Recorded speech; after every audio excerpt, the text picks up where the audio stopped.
Pack your bags and reset your expectations. We've got a world tour of places where life just might be a bit more fabulous.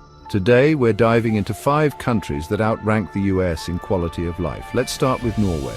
This Scandinavian gem is celebrated for its robust healthcare system, stunning natural landscapes, and a work-life balance that's simply enviable. Next up, we have Switzerland. Known for its high standard of living, Switzerland boasts exceptional public services, a top-tier education system, and some of the world's best chocolate. Who wouldn't want to live there? Then there's Denmark.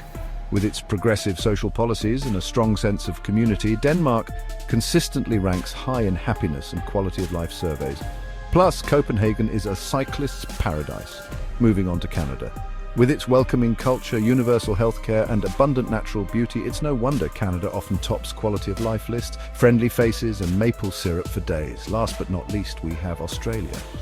Known for its laid-back lifestyle, outdoor activities, and excellent healthcare, Australia offers a quality of life that's hard to beat. And let's not forget those beautiful beaches. So, whether you're dreaming of fjords, fondue, or kangaroos, these countries prove that life can indeed be sweeter beyond the borders. Which one would you choose? Comment below and let us know. Thanks for watching, and don't forget to like, subscribe, and share for more travel inspiration. See you next time.